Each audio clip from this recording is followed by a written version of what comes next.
Eh bien, nous avons récolté les citrons et donc je vais les utiliser pour assaisonner en quelque sorte, copieusement, mes crêpes du matin. Alors là, j'ai ma pâte à crêpes qui est prête pour commencer la journée avec du peps. C'est au soleil que Laurent prend son petit déjeuner citronné. Et oui, alors tous les matins, tant que la saison le permet, je déjeune ici. Je sais, c'est l'enfer. Donc ça doit faire une bonne dizaine d'années que je mange des crêpes au citron et donc du citron quotidiennement, au moins dans les crêpes. Très bien. Une très bonne cuvée. Le citron qu'il consomme le matin est doux. C'est le citron de Menton. Laurent y est agrumiculteur. Au pied de sa maison, 60 citronniers lui fournissent des citrons toute l'année. Alors les particularités du citron de Menton, c'est un parfum exceptionnel, hein, donc une écorce exceptionnellement riche en huile essentielle, une acidité modérée et un taux de sucre très élevé. Qu'il soit de Menton ou d'ailleurs, vert ou jaune, le citron peut s'utiliser partout. Pour cuisiner bien sûr, mais aussi pour nettoyer ou tout simplement se faire une beauté. C'est un fruit miraculeux. Au déjeuner, devinez ce que va prendre Laurent. Alors je prends ma viande hachée. J'adore préparer de la viande hachée cuite avec du jus de citron seulement. Vous avez vu, la préparation a changé de couleur, je veux dire qu'elle a blanchi hein, sous l'effet de la cuisson du jus de citron. Même la petite dernière s'y est mise. Tout est au citron, à la maison du citron. Le citron cuit-il vraiment les huîtres, la viande ou le poisson cru? Voici la réponse de Jean-Pierre Cambier, nutritionniste. De par déjà son pouvoir antiseptique et une certaine acidité de l'acide citrique, il intervient un petit peu comme un peu de vinaigre.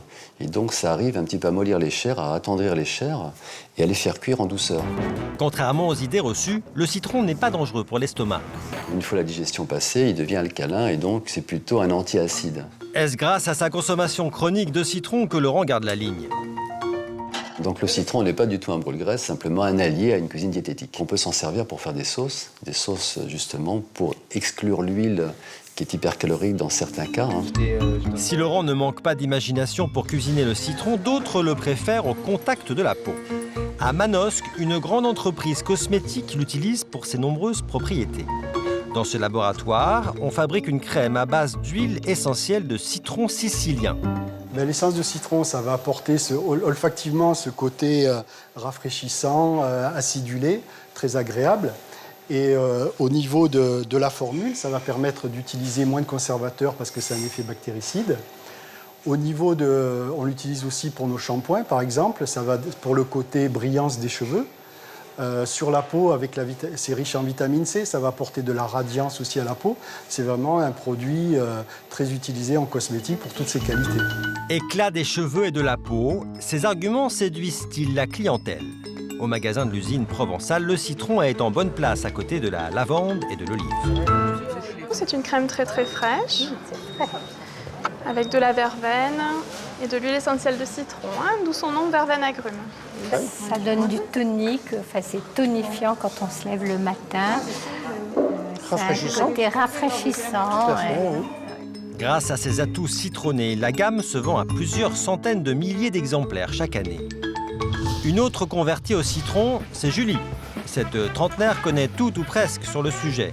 Elle a écrit un livre sur les 1000 façons d'utiliser le citron. Avec elle, le citron devient le meilleur allié de la ménagère. J'utilise le citron depuis toute petite. Déjà, ma grand-mère me parlait de toutes ses astuces. Je bois peut-être 3 ou 4 citrons par jour. Côté cuisine, c'est avec du citron vert, question de goût. Je fais des œufs à la neige avec du citron vert. Sans moi, cette odeur, c'est délicieux. Le citron, ça permet de faire monter les blancs en neige un petit peu plus rapidement. Après les œufs, c'est aux vitres que Julie s'attaque. Je suis en train de laver les vitres. Avec quoi? Avec du citron. Pour les couteaux, même traitement. On met du citron sur le torchon et on frotte. Et ça enlève instantanément toutes les petites taches. La plaque du four, cauchemar des cuisinières, n'y échappe pas. Je frotte avec mon demi-citron directement dessus en mettant un petit peu de jus. Ça s'enlève nickel. En fait, c'est l'acide citrique du citron qui dissout les graisses. Pareil pour les taches de café ou de fond de teint, elle n'a plus besoin d'acheter de produits ménagers.